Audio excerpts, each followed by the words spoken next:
Welcome back, everybody, to your daily update on the state of the Malazan Empire, and we're going to talk about the rest of Book 3 of the Bonehunters today, because I spent a lot of time reading today.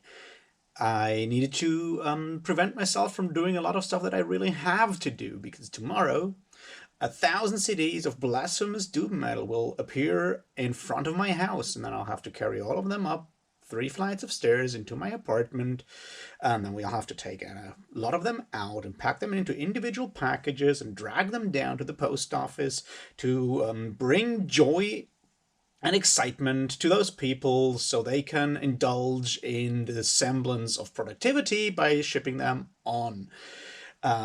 So I should be doing something really fun, which is entering all these addresses of all these people into the post service website, print out shipping labels for 100 orders or so, and get everything prepared for tomorrow, which I obviously didn't. Instead, I sat down and listened to the rest of Book 3 of the Bonehunters. So we're going to talk about that instead.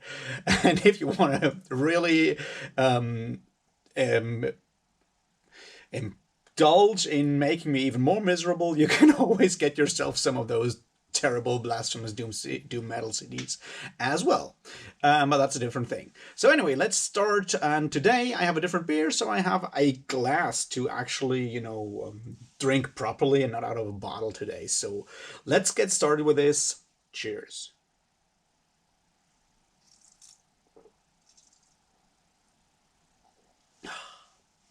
Right.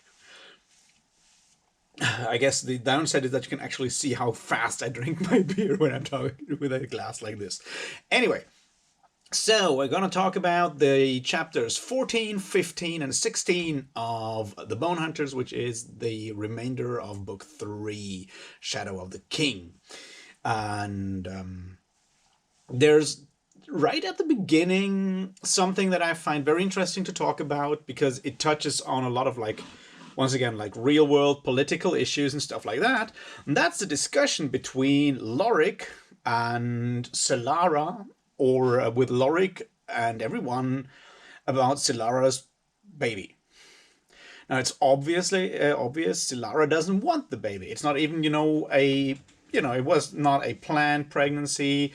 It was technically the product of rape. I mean, you can call it that. And she is forced to have that baby. Now she wants to give it away. And the main person who wants to actually prevent her from that, because he has so-called moral reasons for that, is Lorik. Now, obviously, Lorik is Tistleosan, or at least half Tistleosan. He is very much in that holier than thou spirit, very rigid morality and stuff like that. And there's a bunch of things to look at that scene, why it is that way. Because, Lorik is the furthest away from anyone who should have any say about on the fate of that child. He's not the father. He's like no one close to the person. He is, furthermore, a man. Let's not forget that. And he is basically, because it is him who is unhappy for internal, morality. He is the one who is obsessed with that, and he's making his points the main governing principle there.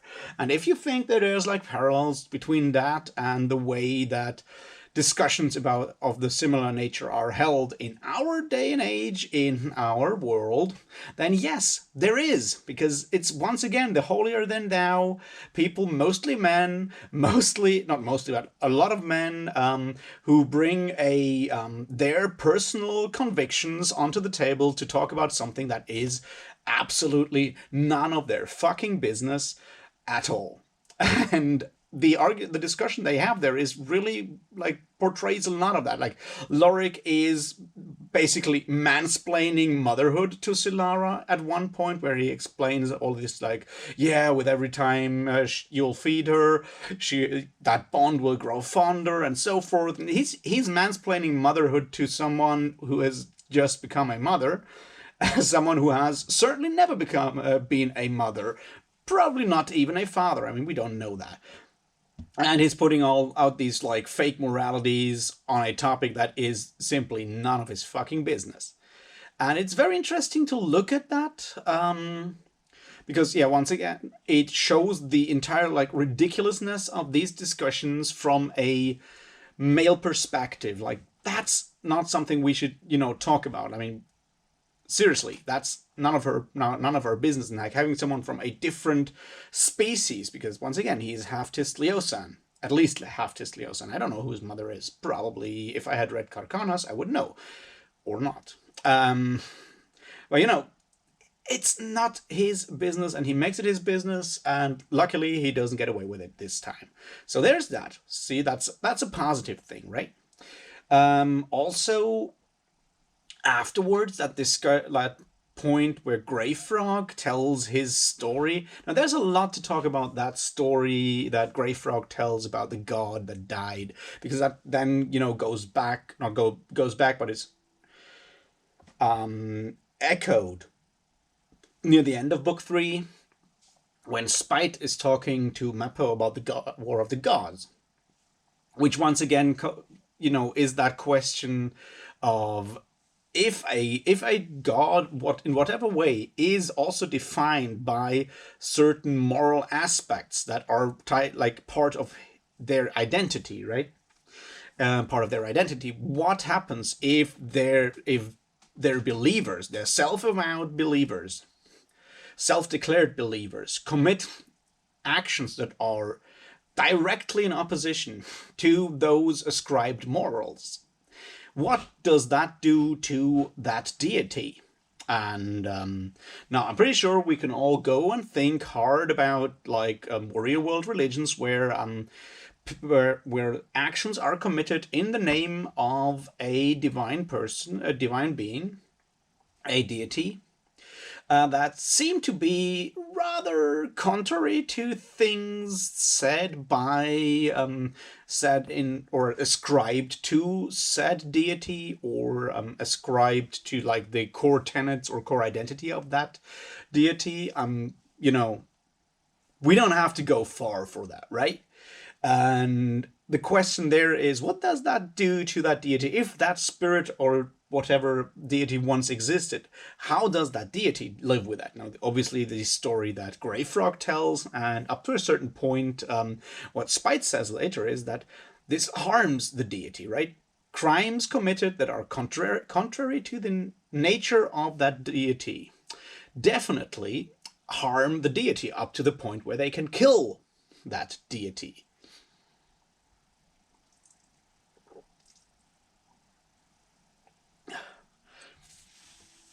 Which, once again, is an interesting way to look at how religion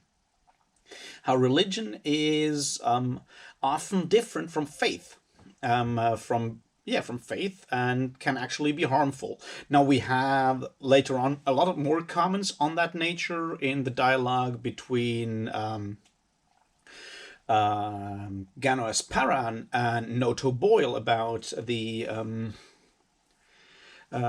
the priesthood of Soliel, and how Boyle, who seems to have been a true believer, was pushed back by the bureaucracy, by the hierarchy, and all this stuff that he felt was contrary to the nature of serving the goddess of his choice, right? So we have that criticism of hierarchy or structure is shown a lot and discussed a lot in these 3 books. Both like structure and hierarchy, and on the other hand, also just general believers, unorganized believers. That is an interesting thing to look at, and something that I felt, is basically comes up throughout these chapters here, in a way, which, something that I'm personally also interested in. So I found that like a very good story to look at. Now, once again, that's the second bit there. Like that story that Grey Frog tells about that god that is far away and so forth is a rather well told, like it echoes rather closely what we already know is the case with the Tistliosan and their god, because once, as we already knew and like discovered in House of Chains, the Tistliosan think that all their power, the Thirland power, Kural Thirland power, comes from their god Osirk. Now, God Osirk is not exactly a willing god to make terrible jokes on behalf of yet unpublished books. He's somewhere. And on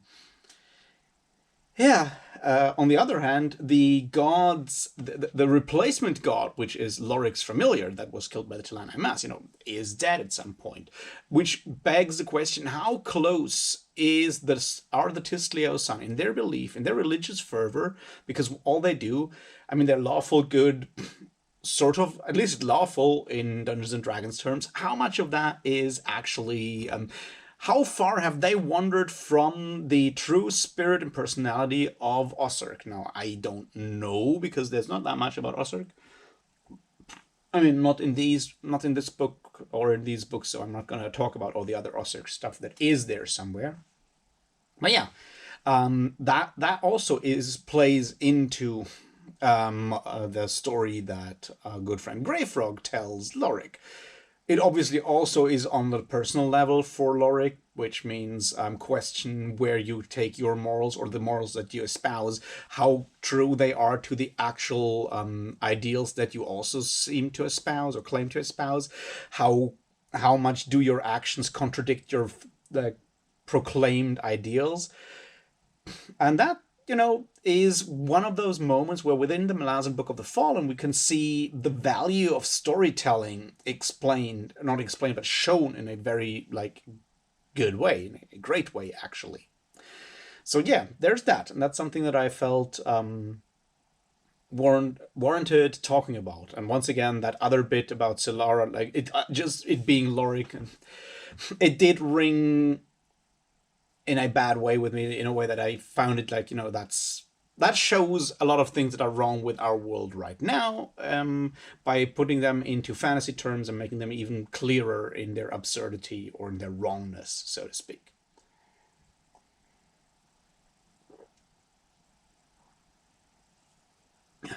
Now, let's look at the next big thing, or thing that I found interesting. Civilization versus barbarians, or barbarism. And now we all know that that's like an re-emerging topic, a recurring topic and theme of the Malazan Book of the Fallen.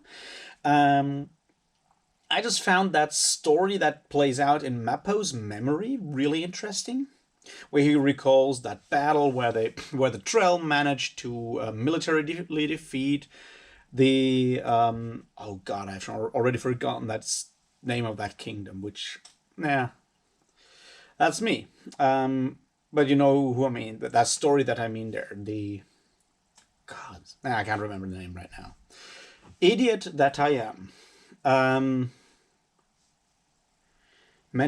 Nemil, right, the Nemil, right. Okay, so that battle against the Nemil that the Trell win because their leader is a strong military leader with smart tactics, and manages to militarily defeat the Nemil several times, and then, well, the Nemil still win in the end, right? Because their great leader gets drunk in the end, the tribes have to surrender because of starvation, or threat of starvation, because through endless border raids, the Nemil diminish the food supplies, and so forth. Does that sound familiar to anybody? Yeah, I guess, right? So there's, on the one hand, obviously, the parallels to real-world occurrences where we have exactly the same thing happening, or had exactly the same thing happening. Then there's, on the other hand, obviously the parallel, and this is the interesting one that we should look at. the interesting parallel here is the one to what happens within Midnight Tides, the Tist Edur, right? So they also are militarily successful against their more civilized, or whatever you want to call them, neighbors, the Lethery. And that's where we left them off. But does what we just saw in Mappo's Remembrance, does that bode well for the future of the Tist Edur? That's a good question, because what we also learn is at the end that at least the war leader of the Nerud, Merud? Gods, me and names. Anyway, Tist Edur is now calling himself Prida. So he has already taken the title of the Lether Empire. So, is there some insidious growth of decadence? We don't know, but there might be other books, right?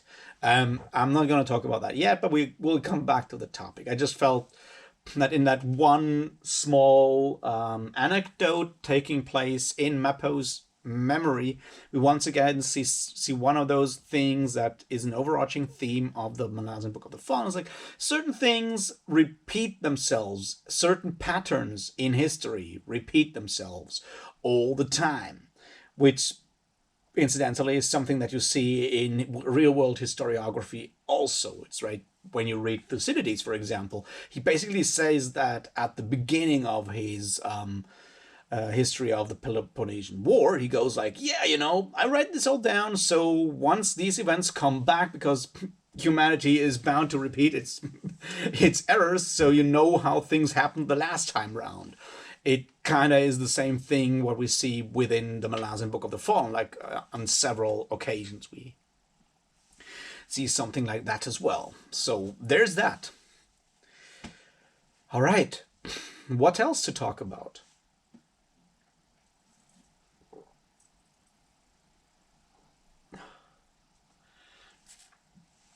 Well, there is all these events within Gdanisban, the temple,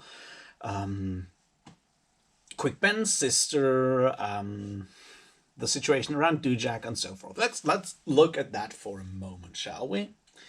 All right, so the first thing that I found really well done in this small bit, especially within Gdanisban,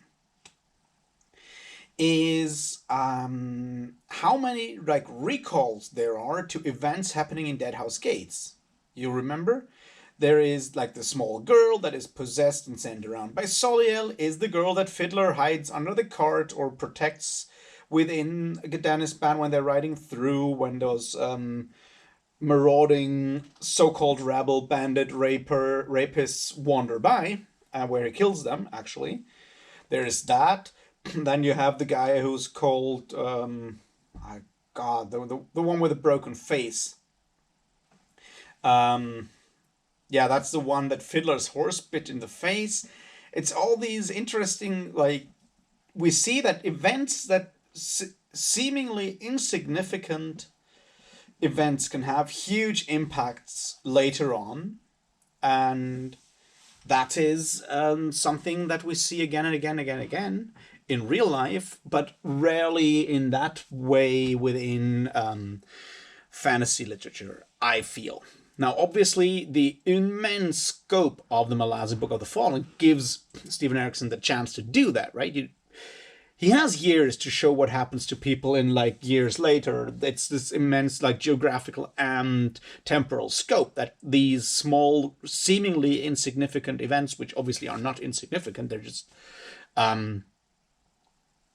things that in a more tightly knit narrative would fall to the wayside.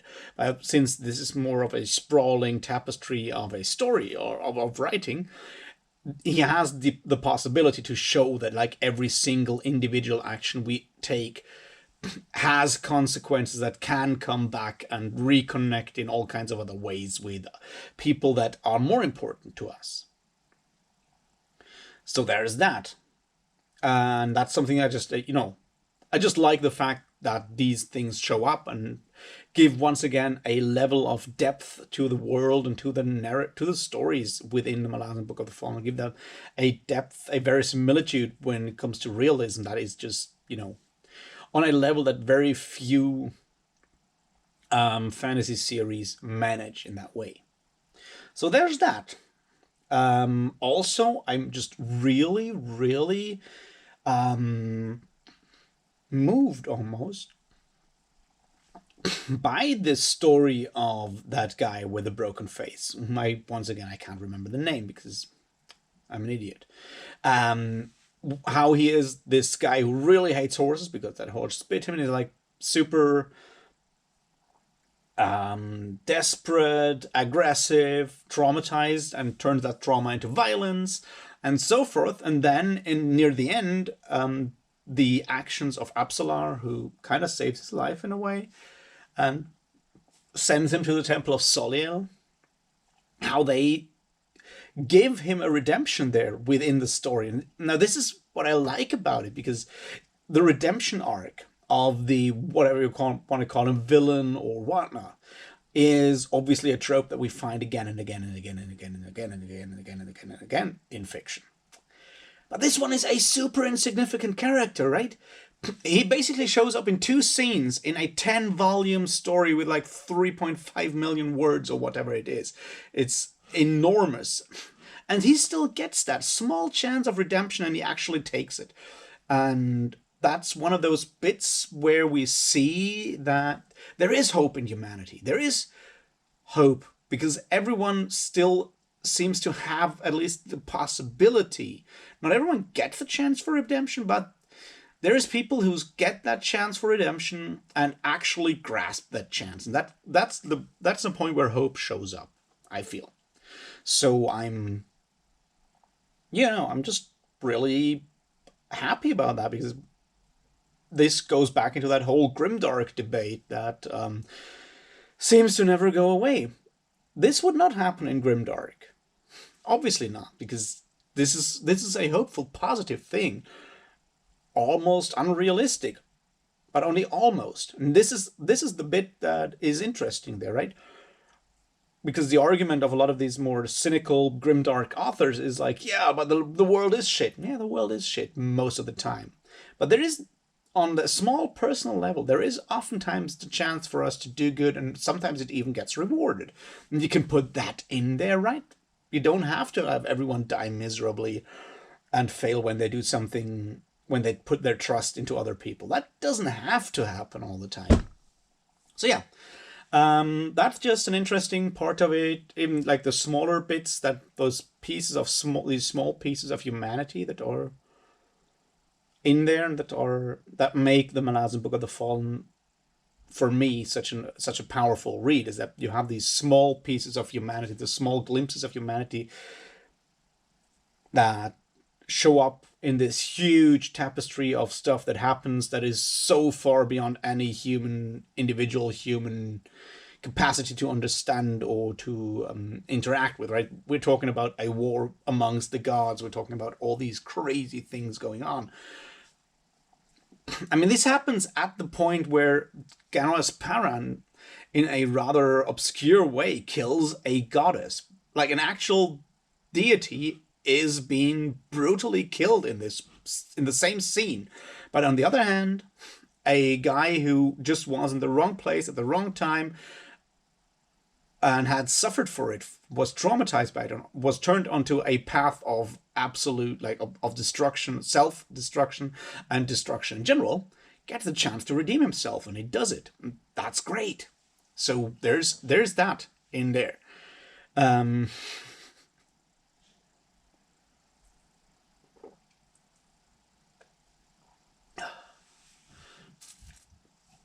Also, a lot of other things are set up in that scene, or like in those 3 chapters, like the parallelism between Ganos Paran and Tavor Paran on the one hand, and Quickben and his sister on the other side. On the other hand, this problematic sibling relationship is something to keep in mind, because there's a lot of like fraught sibling relationships within the Malazan Book of the Fallen, but rarely do those interact in a way like they do here in that scene, in that situation there with Quick Ben and his sister, and on the other hand, Tavor and Ganoas Paran. So that is just something to keep in mind and look out for other parts that are like that. What else should be interesting? Yes, there is pre-sentiments like premonitions and shit going on. In general, the level of supernatural involvement is, getting higher and higher and higher throughout the series. And the part we're talking about here is like, suddenly people are actually listening to premonitions by Grub, well, Canab is at least, and acts on them. There's all these like dark rumors about what will happen once the 14th Army returns to Unter. We'll see how that all goes out. We have these, there's prophecies throughout the Malazan Book of the Fallen all the time. We've spoken about them before. There's all these readings of the Deck of Dragons. There's casting of the tiles. There's a prophecy that Daika witnesses at the beginning of Deadhouse Gates, and we've seen that. We know that prophecies or omens within the Malazan Book of the Fallen oftentimes are real or have a dimension of reality to them. But this is one of the first times outside of the Sorceress Tatterset at the beginning, reading the Deck of Dragons. This is one of the first times that people actually take heed when someone prophesies something. So there's that, right? Our characters seemed, or at least some of the actors seem to become aware of the fact that these prophecies might be valuable to actually listen to those prophecies. So there's that. We also see that there's going to be some kind of minimal convergence here, because we now know that the route of the fleet with Tavora on it is going to be around the same part of the coast of Seven Cities that people like Karsa Orlong and apparently also Ikariam are converging towards, which is close to the island of Sepik. Now we also have seen the part where Karsa Orlong is, this is one of those long things where we get like a hint where the story might shift to in upcoming books, when we have the situation where Karsa kills all these Tist Edur and then accepts the challenge to, or the invitation to challenge the Emperor of the Tist Edur, whom we can assume is our undying buddy, or like constantly reborn buddy, Rulat Sengar. Now, what's interesting about this situation with him is, you remember the fact that, it was spoken about at the end of Midnight Tide that he wants champions. I think it was said at one point. But it's also interesting because when Rulat dies and comes back, he always becomes more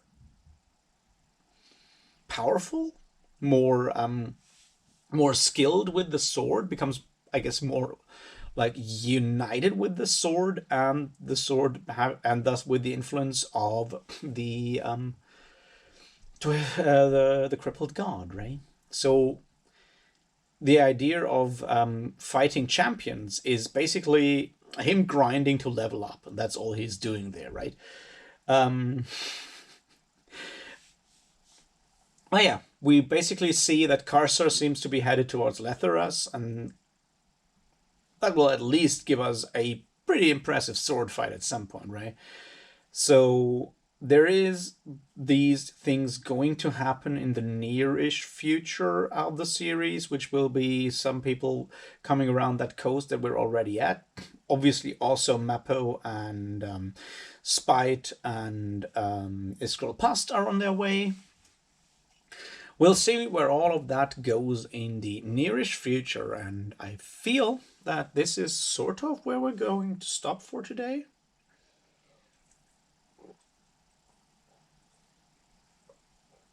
I do have yeah, I'm gonna be back tomorrow when we start book 4. If I get time between all these, like carrying boxes and shit. And I guess I'll spend the rest of the evening printing shipping labels because I can't avoid that bit. Anyway, I hope you have a great Wednesday evening, and I'll talk to you tomorrow. Until then, cheers.